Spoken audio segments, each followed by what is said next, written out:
Ninja Narashino trainiert seit der Kindheit. Lehrmeister des Nendo, trainiert täglich super hart. Sein Meister geheim. Ninja Sagami, Spezialgebiet Schwertkunst, Dojo, Experte der alten Kampfkünste. Nebentätigkeiten, Forschung, Meditation, Heilkunst.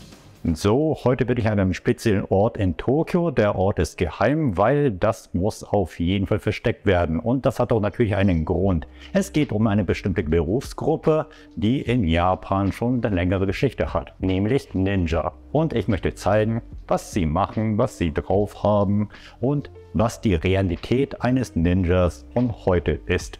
Viel Spaß! So, und schon stehen sie da. Einmal der Ninja Narashino und Sagami. Sie werden heute einiges vorführen, aber erstmal habe ich auch dann ganz viele Fragen vorbereitet und die möchte ich auch dann erstmal stellen. Wie wird man Ninja? 忍者のなり方はいくつかあるんですけど、まず自分でも忍者を好きになって名乗ってしまうと。私は忍者だと。で、姿形をですね、もう真似て自分でこう揃えてみるってところを出発にされる方は多いですね。まあ昔はですね、各その家系でその家がその忍びの家に生まれて、だから後から忍者に目指してなるみたいな発想は現代のものであって、昔はそういう風なもう憧れる存在でもないですし、昔はね、はい、そういう家に生まれたら忍びとしての務めを果たすっていう形なので。ただ現代ではやっぱり忍者、かっこいい忍者をね目指してコスプレから入ったりアクションから入ったり、あるいはそういった伝統的な忍者の活動しているところの門を叩いたりですね、そういったことで忍者になるということができると思います。もう自分で忍者って思った瞬間から忍者にはなれると。そうですね、もうその精神が大事ですね。はい、まずはそこから。まずはそこから。その場合に何かその修行をしたいっていうなると、やっぱりそういったちゃんとしたいろいろな流派とか探して自分に合ってるところに門を叩くと、そういう形ですか？そうですね、それがいいと思います。そういったご縁を大事にして入門されるといいと思いますね。はい。Wie seid ihr Ninja geworden? 忍者っていうものには最初仕事として携わることになったんですけども、もともと古い武道、日本でいうとその古武道って言われるものを侍の時代にやってた武術をずっとやっていて、それを教えてたりしてたんですけれども、はい、でちょっとその仕事をこう探してる時に忍者のインストラクターみたいなものを募集してたんですね。でそれの条件がその武術を収めていることで、そこからその修行していって忍術のことを覚えて、でそれでこう伝えていくっていう形だったんですけども、やっていくとすごい一つの文化としてものすごく面白いなと思って、でそこからは自分自身が修行したいなと思って取り組み始めたっていうのがきっかけです。Wie lange dauert es, bis man Ninja wird? その自分でどこまでを目指すかですけれども、ある程度できるようにっていうのは、でもそれでも5年ぐらいはかかった気がしますね。それでもまだまだそれ一人前とは呼べないレベルかもしれないですけども、ある程度やっていくには5年ぐらいはかかったかなって言ったら。それはもう古武道のベースがあってからの5年ですよね。そうですね。でも本当にどこまでを目指すかっていう修行ってそういうものだと思うので、まだまだ到達は全然しないですし、これからもずっと修行するんですけども。今は修行を開始されて何年目ぐらいですか？2009年ぐらいに私はその忍術っていうのに出会ったので、そこからなので、今23年だから14年。14年。はい。それぐらい。自分は坂見さんは私のちょっと先輩に当たるので、自分も13、4年くらいっていう形ですね。はい。やはり仕事から入った。そうです。もう同じところにちょっと後輩として仕事から入ったという形になります。はい。仕事を知ったきっかけっていうのは何なんですか？そうです。武術の方のご縁でちょっと先に坂見さんがやられてたので誘っていただいて始めるという形ですね。はい。先輩に当たります。ほんのちょっと。Kann echt jeder Ninja werden? Ist die Branche so offen? そうですね、オープンではあるんですけれども、その自分でまず最初認めるっていうのが出発点としてはいいと思うんですけど、じゃあ自他ともに認める、周りからも認められるかとなったら、やっぱり自分よがりで格好だけではなかなか忍者として認めてもらえない。でその認めてもらえない自分でもいいかどうかっていうのはなかなか難しいですよね。なのでやはり忍者のことについて詳しく調べたりとかですね、体を鍛えて誰が見てもこの人は忍者だと言われるようにやっぱ鍛錬していく必要があるかと思います。Seid ihr hauptberuflich Ninja? そうですね、本業ではありますけれども、他の仕事とかもやったりはするので、忍者と関係ないお仕事とかもしますけど、結局どんな仕事をしても修行として捉えればそれは他の仕事であっても忍術修行に結びつけることはできるわけですよね。なのでいろんなことを経験して仕事としながら忍術の修行を続けていくというか深めていくっていうことをやってるかなと思います。で、自分の場合は結構忍術のことを伝える機会とかが多いので、主たるお仕事としては忍術に関わることが多いんですけれども、それ以外のこともやったりします。その割合は人によって多分まちまちだと思います。Ihr seid doch Shinobi, Leute, die sich verbergen. Aber ihr seid sichtbar, ihr seid offen. Wird euch sowas nicht gesagt? ありますよね。すごい。はい。よくある話ですね。表に出て、忍んでないってね、よく言われたり、なんか忍者に関する投稿とか、SNS であるとか、YouTube とかで発信すると、全然忍んでないじゃないかと言われるんですけど、忍術っていうのは陰陽という考え方がありまして、陰忍と陽忍というのがあるんですね。で、陰忍というのは皆さんがよくアニメとかでイメージする、静かに敵地に入り込んでいって、誰にもバレないようにですね、忍び込むっていうのが陰忍。で、それのこと多分皆さんおっしゃってるんですけど、陽忍というのもあって、それも表立って敵とコミュニケーションを取ったり、心理を操ってですね、気に入られたり取り入れられたりしながら、本来の目的を遂げる。で、そういったものを陽忍というんですね。なんで、僕みたいな人間は忍術っていう文化を知ってほしいという、大目的がありますよね。で、そのためにそれを隠してたら誰も分かってくれないので、陽忍を使って人々の心に訴えかけて忍術の文化を発信していくという目的があるので、それは全然忍んでるわけなんですね。表に出るけど忍ぶっていうことはあるわけなんです。それを陽忍と言います。はい。なので、忍んでないっていう人は、まだ分かっとらんなというところだと思います。はい。表面しか見てない。表面しか見てない。でもそれでいいんですね。普通の人はそういう見方をするんで、いいとは思ってますけど。なので、忍者を知ってもらうために、いろんな活動をされている。そうなんです。Unterschiede zwischen Fiktions-Ninjas und echten Ninjas? フィクションに登場する忍者、とにかく戦闘が多いイメージがありますけども、実際は戦闘状態っていうのは忍者の仕事と役割としては、最悪の事態と言っていいわけなんですね。バレちゃってるというか、戦闘になってるっていうことがまずいので、だからああいうイメージするような派手なアクションであるとか、忍者独特の何か刀のシャシャとかで切るっていうようなことはあんまりない。実は一部あったりはするんですけれども、それは最悪の事態における想定なので、それは全然メインじゃないっていうことが違いとしては挙げられるかなと思います。あとは手裏剣なんかをね、こうやって撃つイメージなんか創作ではあると思うんですけど、実際忍者もね、手裏剣は持ってたりとか教えは残っていますけれども、そういう打ち方をするわけじゃない。確かそんなに大量に持ち歩いてないんですよね。確か。そうですね、大量に持ち歩かないですね。はい。もう本当持ってても数枚程度だし、全然メインの武器ではないので、隠し持っている程度だと思います。はい。Ninjutsu wie Doton, Katon, Suiton aus Naruto, Feuerspein und sowas. Ist da was dran? まず、トンっていうのがですね、遁走を意味して、逃げるっていう字なんですね。5トン30砲なんていう言い方をしますけれども、要するに逃げるときに何か物を用いて逃げるとか、状況とか環境を使って逃げることをカテゴライズした用語なんですね。例えばカトンというのは火を起こして、例えば敵の反対側の屋敷のですね、なんかところに火をかけて、こっちで火が上がったぞっていうと敵が一斉にそっちに向きますよね。でその間に逆側から逃げるっていうような技法を使えば、それはカトンになります。ただナルトの中だと火を吹きかける術がカトンになってますけれども、必ずしもそういうわけではなくて、火を使って逃げる、それから水を使って逃げるとかですね、そういったものをカトン水遁という言い方をします。で、いろいろなフィクションとかで出てくる水遁とかってあれできるんですか？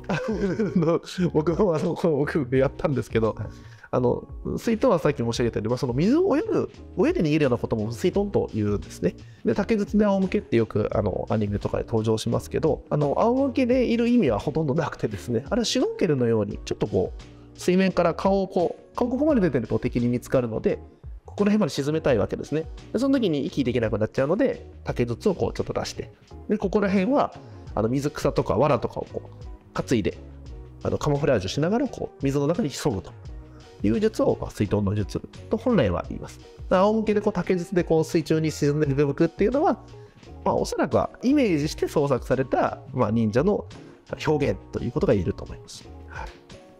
多分長すぎると中の息が出入りできないんですよね。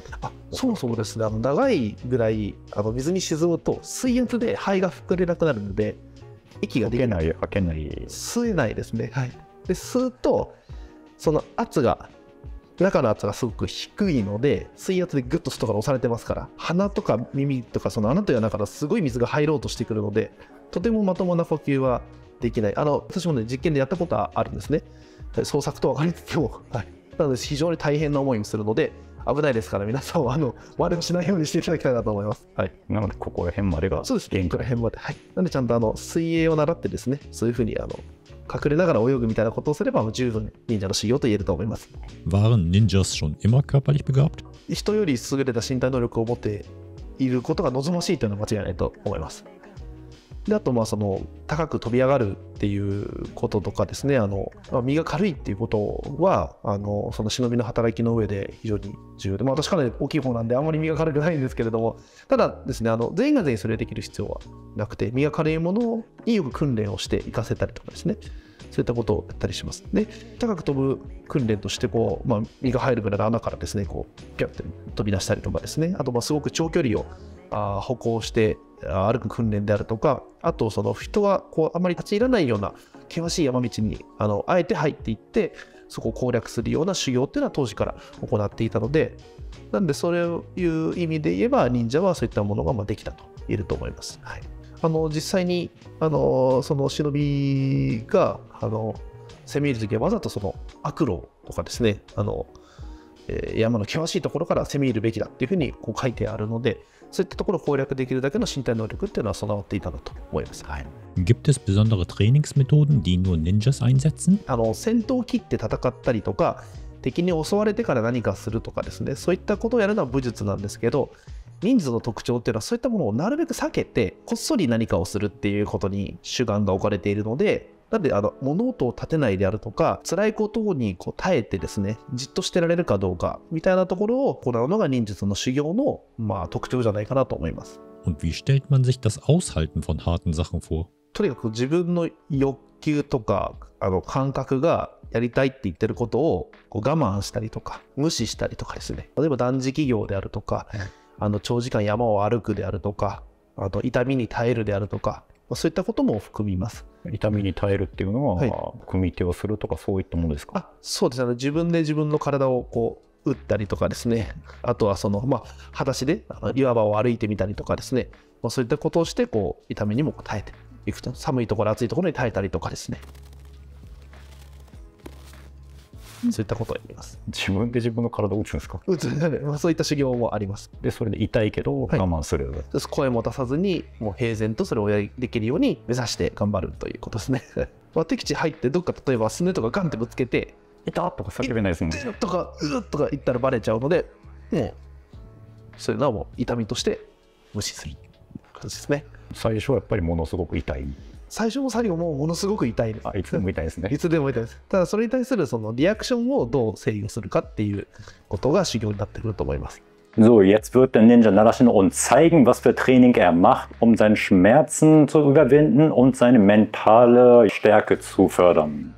Auf keinen Fall nachmachen. Das machen nur ausgebildete Experten. 打人行というですね、人を打つ行っていう修行法なんですけど、自らが一番痛いと思う嫌な場所をですね、自ら思い切り打って耐えるという修行になります。でも気合と一緒にですね、打つわけなんですけども、で本当は全身のですね、急所という急所をくまなく自分で数発ずつ打っていって、ちょっと今日一部紹介したいと思います。で例えばですね、この手のこの部分ですね、この部分ですね、こう張った時のこのぶつけたらすごい痛いところありますよね。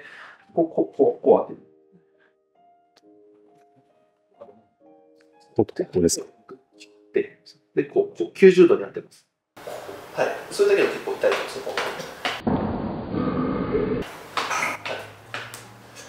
で、このぐらいでもう痛くなってます。で、当てたら押し付ける。で、これが甘くなってきます。完全に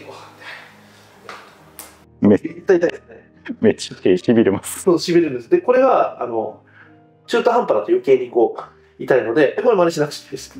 で、それを気合を入れて、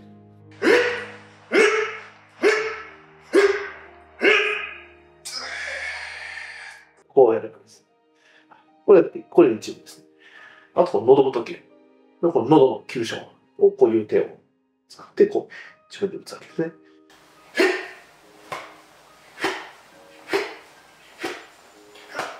音がやばいっすね。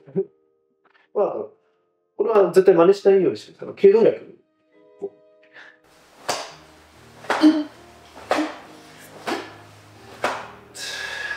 これ巻きをした。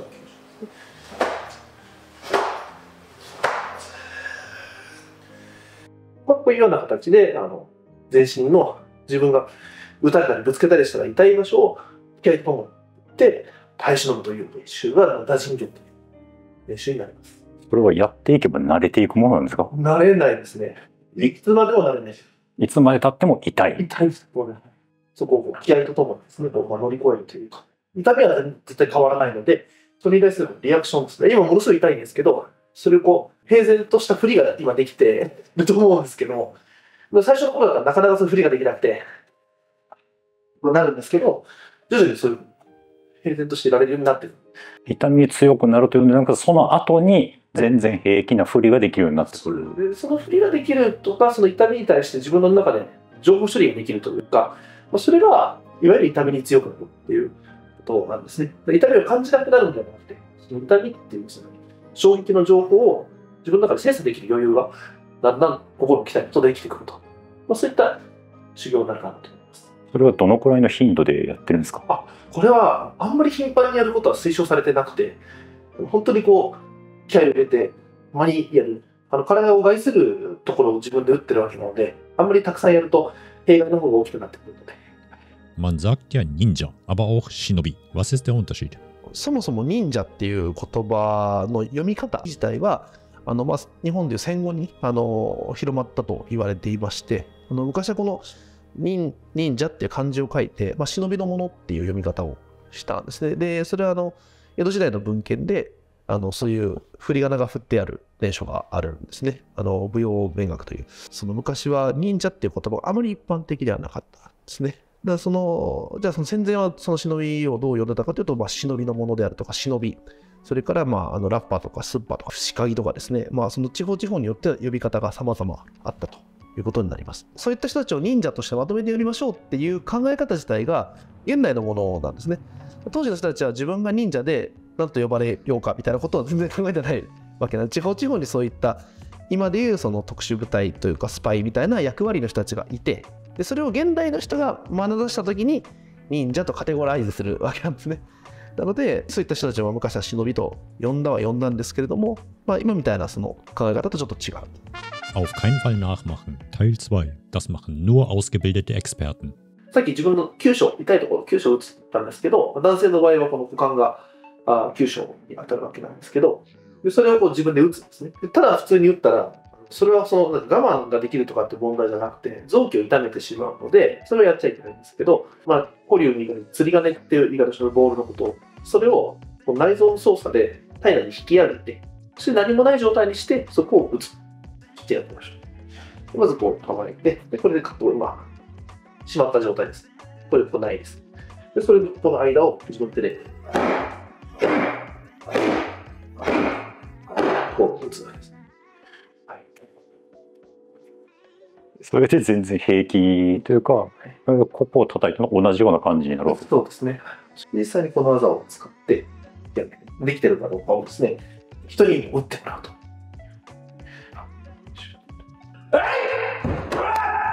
10回やります。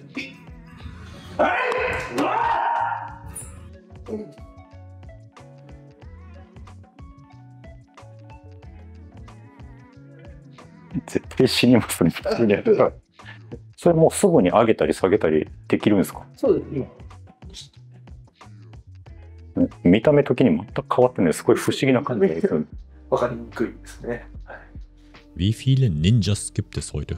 難しいですね。その忍者っていうものをどう線引きするかっていうのは難しいんですね。一口忍者って言ってもいろんな活動されておられる方がいるわけで、例えば舞台俳優さんとかで忍者アクションをやってる方であるとか、それから忍者の何か作品を描かれてる方、小説であるとか漫画アニメーション書かれてる方とかですね、その忍者に携わる多岐にわたる仕事の人たちがいるので、どっからどこまでが忍者でこの人は忍者じゃないと決められないですけれども、ただ仮に我々みたいなそういう実際の武術も含めて修行をしながら忍術の発信をしているっていう人は全国で100人はいないんじゃないかなという気がいたします。中でも忍者ネットワークみたいなのがあって、やり取りとかをして情報交換とかされてるわけですか？します。はい、だから結構盛んに業界狭いので、みんなその横のつながりは強くて、全国各地にいる忍者団体さんと、SNS とかですね、そういった各種イベントなどを通じて情報交換をするというのは、これはもう戦国の世から今まで変わらないかもしれないです。ツールが変わってるだけ。ツールが変わってるだけ。 LINE だったり、はい、Facebook だったりとか、そういったデジタルなものを使ってやり取りをする。そうですね。はい、あともうイベントの時に一堂に会した時に、どこどこの忍者さんなんですねとか、そういう風にして、リアルでの情報交換もあったりします。はい、そういった時の自己紹介は忍者としての名前で、どこそこの何の流派の何みたいな紹介。そうですね、そういうことは多いですし、中には明かさない方もいたりします。はい、姿も見えない。姿も見えない、誰だかわからないってこともあります。SNS のアカウントでもそうですね、名前と写真変えて、中の人は別人ってことはありますから、そういったことは今でもやってると思いますね。はい。表と裏の顔を持つみたいな。はい。で、みんなそれはね、忍者界の人はみんなお互いに了承済みなので、はい、この方はきっと。